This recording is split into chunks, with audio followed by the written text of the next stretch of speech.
All right, welcome everybody. Let's tackle problem set number 5, shall we? All right, exercise number 1, we are supposed to show that if G is an abelian group, then the given subsets are actually subgroups. Now in A, it's almost the same proof as for the torsion subgroup, except it's a bit easier, because here the exponent is fixed. So I take a fixed number such that the nth power of G is the identity, and we are going to show that this is a subgroup. To use the subgroup criterion, first of all, we have to make sure that this is not the empty set, but of course e to any power is always e, so the identity definitely lies in H1. So this is not empty. Next, we have to check if this set is closed under our group operation. So we take two elements from this subset of G. That means they both satisfy G to the nth power is E and H to the nth power is E. And then we take a look at the product.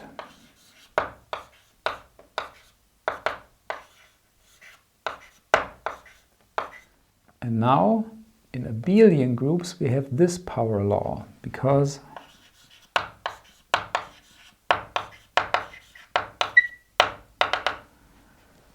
this expression looks like that. If G is abelian, I can switch around however I like. So this is equal to G times G times G times H times H times H. So this is actually true. But here we really need that G is abelian. In non-abelian groups, this is not true in general. And nicer proof would be by induction, but I think it's okay like that. So, but now G to the n is E, H to the n is E, so we have E times E, which is E, and this shows that also the composition of those two, or the multiplication of those two, lies in H1 because it satisfies this condition. So, and finally we have to show that this set is closed under taking the inverse. Okay, and here you could remark in the end, this implies that G times H lies in H1. Now again, we take an element of H1, meaning that G to the nth power is equal to E. Then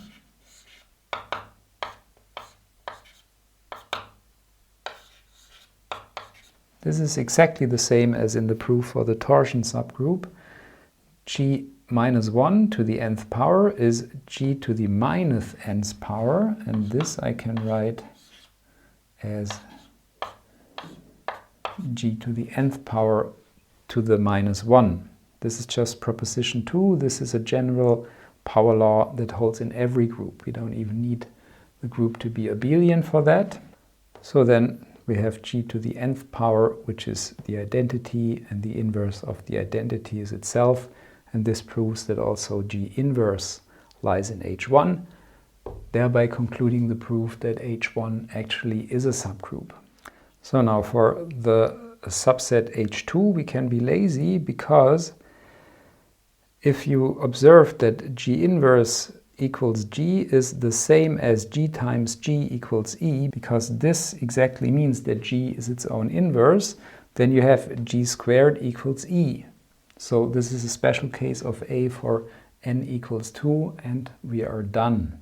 So as the final subset, we take a look at these elements. You could say that they have a square root, because x squared then is this element. So of course we do not write this. This doesn't really make sense in general group, but it fulfills the same condition as the square root in the real numbers.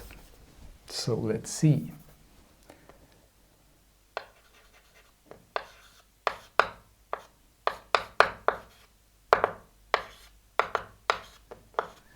First of all, this is not the empty set, because the identity lies in here, because obviously E fulfills this condition. Now if two elements lie in here, then by definition we can find an x in G such that G equals x squared, and an element, maybe another element y in G such that H equals y squared, then the product, the composition of G with H is x squared times y squared. And now again, because G is abelian, I can rearrange this as xy times xy. So this is xy squared. So also G times H satisfies this condition here, because this is a group element that squared gives us G times H. So GH is in this set. So this set is closed under our group operation. Okay, and finally we have to check for closedness under inverse, taking the inverse. I'm a bit lazy. You should write down again as here, let G in H3 and so on. I simply take the same G from here and we take a look at G inverse. I know that G can be written as some x squared, so I have x squared inverse, and then this by the same argument as here is the same as x inverse squared. This is an element of G, so also G inverse can be written as the square of an element of G, so also G inverse is in H3. And again, here we do not even need the group to be abelian. So this shows that all three subsets are actually subgroups of an abelian group. Okay, let's take a look at exercise number 2. We are to prove a condensed subgroup criterion, where S1 and S2, the subgroup criteria we started with, are condensed into this one. I take the product and the inverse in one expression. So we need to show that this here, so this meaning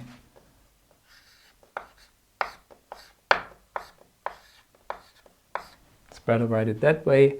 By this I mean that here these two subgroup conditions hold, and we show that this is equivalent to this here.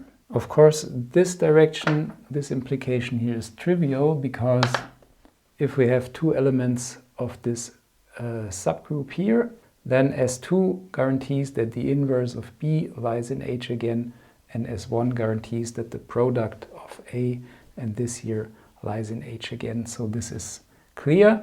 But if you're a beginner, it's also important to get used of the proof logic here, that in this equivalence, in this if statement, you have to show both directions. So we have done the easy direction. Okay, now the harder direction.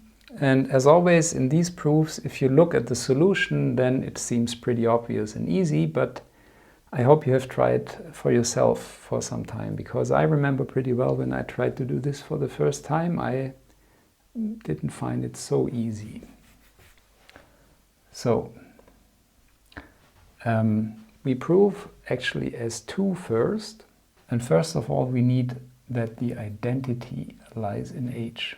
So okay, first of all, by assumption H is not the empty set. That means that there exists an element in H. This is not very good mathematical style. If you write down your solutions, you should try to do it in full sentences. But here at the blackboard, I'm sometimes lazy. Now, exactly by this condition here, because A is in H, here we set A equals B, then this product A times A inverse is in H, but this of course is the identity. So first of all, we have that the identity is in H. Now if I take an arbitrary element of H, maybe I should call this here C, so that we do not confuse both A's. So if I take an arbitrary element of H, then because I have already shown that the identity lies in H, I can write down this expression, E dot A inverse, and by condition S, I know that this again is an element of H, but this is nothing but A inverse. So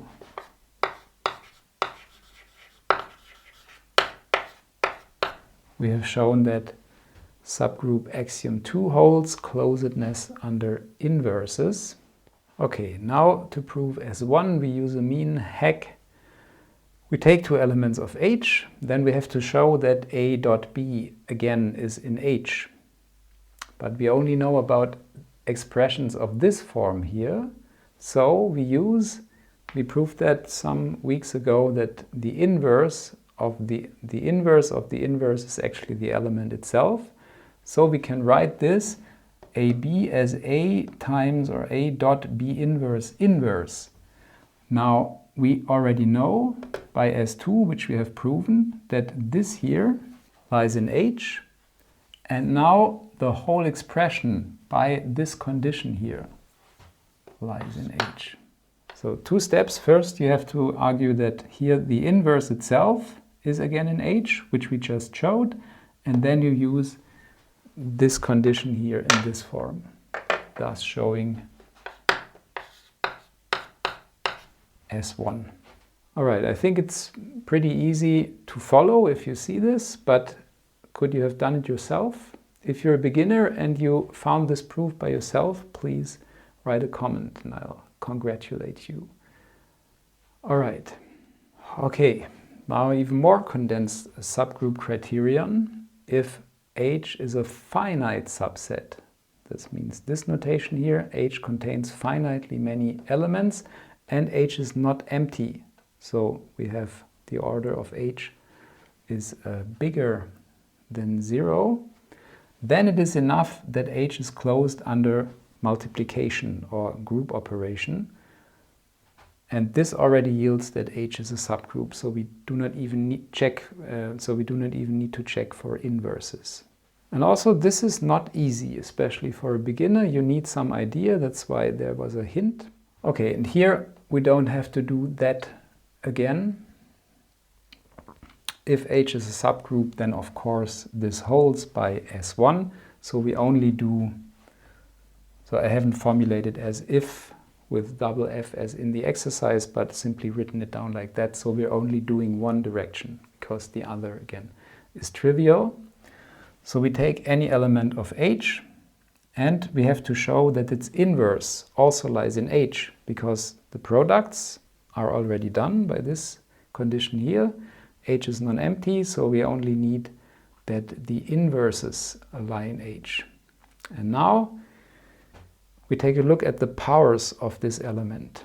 And n, the exponent, runs through all natural numbers, infinitely many ones. Sorry, I forgot something in the beginning.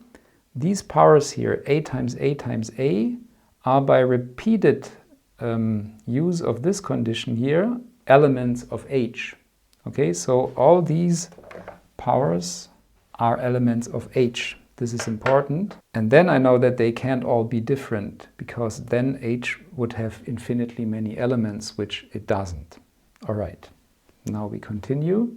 So at some point they must repeat themselves. So at some point I must find a natural number L such that a to the L is equal to a to the k a smaller exponent. Otherwise these powers would all be different and I would have infinitely many elements. So then if I have this, I can multiply.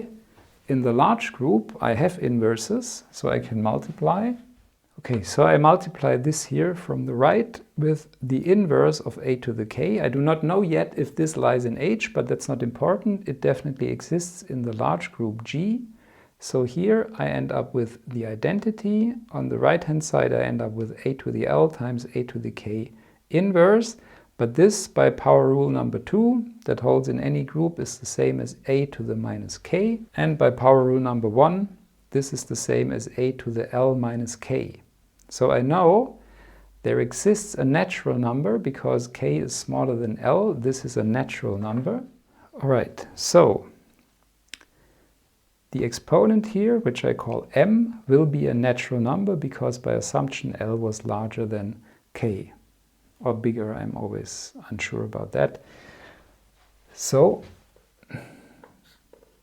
a natural number means it's not a 0, right? The natural numbers start with 1. And now we can write a to the m as a to the m minus 1 times a. Okay, now as before, this here is an element of H, and this here shows that this is the inverse of A. I could also switch it around, but remember we have shown that left inverses are enough to be the inverse. So clearly this here is the inverse of A, and it is an element of H. And then we are done, because then H also is closed under taking inverses, and taking this together, we see that H is a subgroup. What about the case m equals 1? This is allowed. Then this would be a to the 0th power, which would be e, but that would imply that a simply was the identity, which is not forbidden. So we have covered all the cases here. Right, this I would consider to be a really hard proof for a beginner, especially without the hint. I couldn't have done that in the beginning, I must admit, and even now I have forgotten about that. I had to think about how to prove this for quite a bit before I could actually come up with this idea and write it down like that. So do not feel bad if you didn't get that on your own. If you could follow all the steps, then this is also pretty good, and you have learned another nice trick here, or another nice technique by looking at powers and arguing that they must repeat themselves. All right, let's continue with exercise number 3. You have to find the complete subgroup lattice of the dihedral group of the square. This is a pretty mean or tedious exercise because we have so little theory yet. For example, soon we're going to learn that the order of a subgroup must divide the order of the group. So since those are 8 elements, the order of this group is 8. So there can only be subgroups of order 1, 2 or 4. That's it. So you needn't try subsets with 3 elements or 5 elements, for example. So without that knowledge, I admit it's pretty hard to actually know that these are all the subgroups without trying every combination. So maybe just try to follow along here and understand this picture, and it's not so bad if you didn't find it on your own. So in here again I write identity instead of the E, so ID instead of this E. So R is one of the generators of D4, namely the rotation by 90 degrees around the center of the square, and S can be any of the 4 reflections about the 4 symmetry lines of the square. Doesn't matter which one. And then we did this for D3, but it also is true for D4. All the powers of R composed with all the powers of S give me all the elements. Here there are 8 different elements that can be obtained by taking R to the K composed with S to the L. We leave out this composed sign and simply write R squared S, for example. Then those are the 8 different symmetries of the square, and this is the whole group. Then of course down here I have the trivial subgroup consisting only of the identity, and then there are 3 different subgroups of order 4. Of course there is the cyclic subgroup generated by R, all the powers of R. R to the 0 gives me the identity, then R to the 1, R to the 2, R to the 3, and R to the 4th power again is the identity because I have rotated by 360 degrees. But there are also 2 other groups, subgroups of order 4, namely the one generated by R squared, the rotation by 180 degrees, and the reflection. And this here contains only 4 elements. Same here, RS, which is a reflection, and R squared, so I should probably write this as, again, the rotation by 180 degrees, and here this actually is another reflection. Think about it by drawing little squares. RS again is a reflection. Now of course the product of those 2, or the composition, must be in here, which gives me R to the 3rd power S. Not so clear is RS composed with R to the 3rd power because we have a non-commutative group. So this again must be in there, but it could be something different. The same for element times itself. Okay, r squared times itself gives me the identity, but what is rs squared? Could be another element. So, and for this, you need to think about why this is true, that S composed with R is the same as R inverse composed with S. This is a very important commutation relation for the dihedral groups, true in every dihedral group, when R is the generator. And this is equivalent to SRS equals R inverse. If I multiply from the right with S, this here vanishes because S squared is the identity, and I get this relation here. And using this, I see that RS squared is RS. Now here we have SRS, which is nothing but R inverse, so we end up with the identity. So this is actually not a new element, but gives me the identity. And same here, you have to convince yourself that all the different products or powers of elements always lead to another of these four elements, which is, as I said before, pretty tedious. Okay, then there can't be any subgroups of order 3. You would have to find that out by simply trying. Like, for example, take this here and you will see, well, this is obvious. If I compose these two, I fall outside of this group. The next subgroups there are of order 2. One more thing before I forget it. All these elements are of order 2, meaning that if I square them, I get the identity. And squaring them is the lowest possibility to get the identity. Here, rotating by 360 degrees, and those two are reflections, so squared they give the identity, and this is what we will later call the Klein 4 group. This is a so-called elementary abelian group of order 4. So just that you see, this is not all random, but if you have a little more theory, it is easier to come up with this diagram here. So the subgroups of order 2 are as follows. Of course, I can take r squared, the rotation by 180 degrees, and the identity. That's it. Because if I apply this after itself, I end up with the identity. And the same, of course, with all the 4 different reflections. If I square them, I end up with the identity. So all these cyclic subgroups have order 2.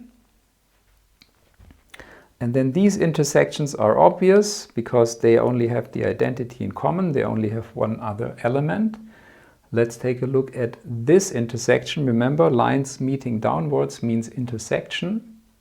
So here I have this subgroup and intersected with this subgroup, and the only two elements that are the same are r squared and the identity, so I end up here, and so on.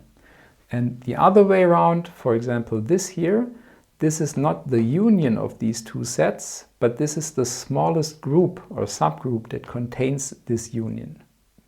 We'll talk about that in the next exercise. So this is the full subgroup lattice of the dihedral group of the square. If you're a beginner and found this by yourself, congratulations. Please drop a comment below if you have achieved that.